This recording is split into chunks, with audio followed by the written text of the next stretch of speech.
خير أمة أخرجت للناس تأمرون بالمعروف وتنهون عن المنكر. السلام علیکم ورحمۃ اللہ وبرکاتہ. بسم اللہ الرحمن الرحیم. دعوت و تبلیغ کی 6 صفات سے متعلق منتخب احادیث کے دوسرے باب الصلاۃ یعنی نماز سے حدیث نمبر 81. حضرت ابو ہریرہ رضی اللہ عنہ سے روایت ہے کہ رسول اللہ صلی اللہ علیہ وسلم نے ارشاد فرمایا، اندھیروں میں بکثرت مسجدوں میں جانے والے لوگ ہی اللہ تعالیٰ کی رحمت میں غوطہ لگانے والے ہیں. رواہ ابن ماجہ. حدیث نمبر 82. حضرت بریدہ رضی اللہ عنہ سے روایت ہے کہ نبی کریم صلی اللہ علیہ وسلم نے ارشاد فرمایا، جو لوگ اندھیروں میں بکثرت مسجدوں کو جاتے رہتے ہیں ان کو قیامت کے دن پورے نور کی خوشخبری سنا دیجیے. رواہ ابو داود. حدیث نمبر 83. حضرت ابو سعید خدری رضی اللہ عنہ سے روایت ہے کہ رسول اللہ صلی اللہ علیہ وسلم نے ارشاد فرمایا، کیا میں تمہیں ایسی چیز نہ بتلاؤں جس کے ذریعے اللہ تعالیٰ گناہوں کو معاف فرماتے ہیں اور نیکیوں میں اضافہ فرماتے ہیں؟ صحابہ رضی اللہ عنہم اجمعین نے عرض کیا، یا رسول اللہ ضرور ارشاد فرمائیں.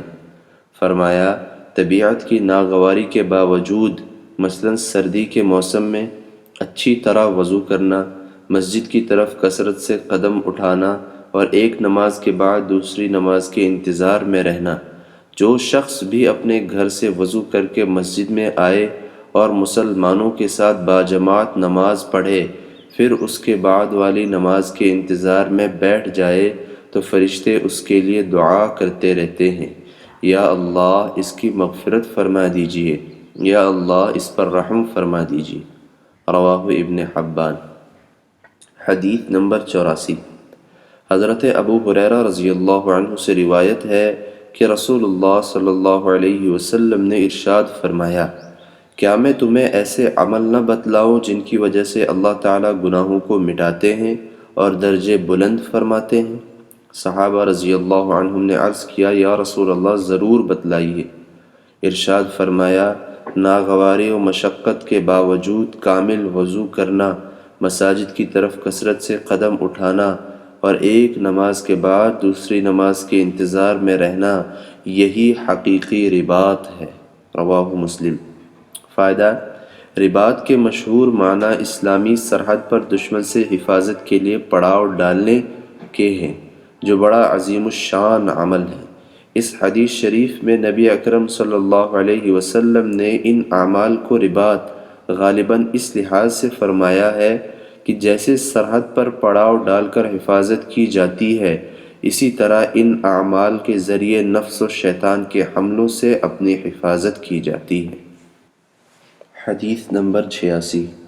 حضرت عقبہ بن عامر رضی اللہ عنہ سے روایت ہے کہ رسول اللہ صلی اللہ علیہ وسلم نے ارشاد فرمایا، جب کوئی شخص اچھی طرح وضو کرتا ہے پھر مسجد آ کر نماز کے انتظار میں رہتا ہے تو اس کے اعمال لکھنے والے فرشتے ہر اس قدم کے بدلے جو اس نے مسجد کی طرف اٹھایا 10 نیکیاں لکھتے ہیں، اور نماز کے انتظار میں بیٹھنے والا عبادت کرنے والے کی طرح ہے، اور گھر سے نکلنے کے وقت سے لے کر گھر واپس لوٹنے تک نماز پڑھنے والوں میں شمار کیا جاتا ہے.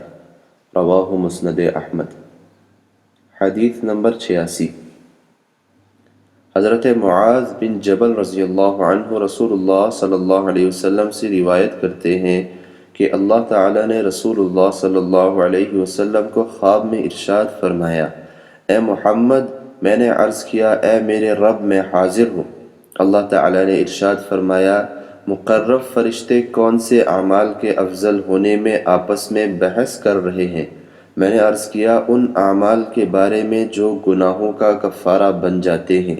ارشاد ہوا، وہ اعمال کیا ہیں؟ میں نے عرض کیا، جماعت کی نمازوں کے لیے چل کر جانا، ایک نماز کے بعد سے دوسری نماز کے انتظار میں بیٹھے رہنا، اور ناگواری کے باوجود مثلا سردی کے موسم میں اچھی طرح وضو کرنا اللہ تعالیٰ نے ارشاد فرمایا اور کون سے اعمال کے افضل ہونے میں آپس میں بحث کر رہے ہیں؟ میں نے عرض کیا کھانا کھلانا، نرم بات کرنا، اور رات کو جب لوگ سو رہے ہوں تو نماز پڑھنا۔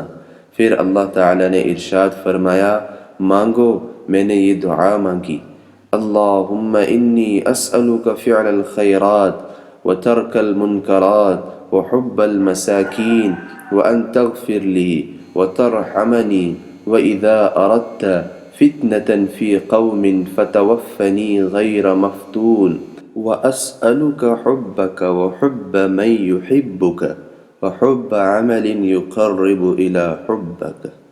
ترجمہ: یا اللہ، میں آپ سے نیکیوں کے کرنے، برائیوں کے چھوڑنے اور مسکینوں کی محبت کا سوال کرتا ہوں، اور اس بات کا کہ آپ مجھے معاف فرما دیجئے، مجھ پر رحم فرما دیجئے، اور جب آپ کسی قوم کو آزمائش میں ڈالنے اور عذاب میں مبتلا کرنے کا فیصلہ فرمائیں تو مجھے آزمائے بغیر اپنے پاس بلا لیجئے۔ یا اللہ، میں آپ سے سوال کرتا ہوں آپ کی محبت کا اور اس شخص کی محبت کا جو آپ سے محبت رکھتا ہو، اور اس عمل کی محبت کا جو آپ کی محبت سے مجھے قریب کر دے۔ نبی علیہ الصلاۃ نے ارشاد فرمایا یہ دعا حق ہے، لہٰذا اسے سیکھنے کے لیے بار بار پڑھو۔ رواہ ترمذی۔ حدیث نمبر 87۔ حضرت ابو ہریرہ رضی اللہ عنہ سے روایت ہے کہ نبی کریم صلی اللہ علیہ وسلم نے ارشاد فرمایا تم میں سے وہ شخص اس وقت تک نماز کا ثواب پاتا رہتا ہے جب تک وہ نماز کے انتظار میں رہتا ہے۔ فرشتے اس کے لیے یہ دعا کرتے رہتے ہیں، یا اللہ، اس کی مغفرت فرما دیجئے اور اس پر رحم فرمائیے۔ نماز پڑھنے کے بعد بھی جب تک نماز کی جگہ باوضو بیٹھا رہتا ہے، فرشتے اس کے لیے یہی دعا کرتے رہتے ہیں۔ رواہ بخاری۔ حدیث نمبر 88۔ حضرت ابو ہریرہ رضی اللہ عنہ سے روایت ہے کہ رسول اللہ صلی اللہ علیہ وسلم نے ارشاد فرمایا ایک نماز کے بعد دوسری نماز کے انتظار میں رہنے والا اس شہ سوار کی طرح ہے جس کا گھوڑا اسے اللہ تعالیٰ کے راستے میں تیزی سے لے کر دوڑے۔ نماز کا انتظار کرنے والا نفس و شیطان کے خلاف سب سے بڑے مورچے پر ہے۔ رواہ مسند احمد۔ حدیث نمبر 89۔ حضرت عرباض بن ساریہ رضی اللہ عنہ سے روایت ہے کہ رسول اللہ صلی اللہ علیہ وسلم پہلی صف والوں کے لیے 3 مرتبہ اور دوسری صف والوں کے لیے 1 مرتبہ دعائے مغفرت فرماتے تھے۔ رواہ ابن ماجہ۔ حدیث نمبر 90۔ حضرت ابو امامہ رضی اللہ عنہ سے روایت ہے کہ رسول اللہ صلی اللہ علیہ وسلم نے ارشاد فرمایا اللہ تعالیٰ پہلی صف والوں پر رحمت نازل فرماتے ہیں اور اس کے فرشتے ان کے لیے رحمت کی دعا کرتے ہیں۔ صحابہ رضی اللہ عنہم نے عرض کیا یا رسول اللہ، کیا دوسری صف والوں کے لیے بھی یہ فضیلت ہے؟ آپ صلی اللہ علیہ وسلم نے ارشاد فرمایا دوسری صف والوں کے لیے بھی یہ فضیلت ہے۔ رسول اللہ صلی اللہ علیہ وسلم نے یہ بھی ارشاد فرمایا اپنی صفوں کو سیدھا رکھا کرو، کاندھوں کو کاندھوں کی سیدھ میں رکھا کرو، صفوں کو سیدھا رکھنے میں اپنے بھائیوں کے لیے نرم بن جایا کرو، اور صفوں کے درمیانی خلا کو پر کیا کرو، اس لیے کہ شیطان صفوں میں خالی جگہ دیکھ کر تمہارے درمیان بھیڑ کے بچوں کی طرح گھس جاتا ہے۔ رواہ مسند احمد۔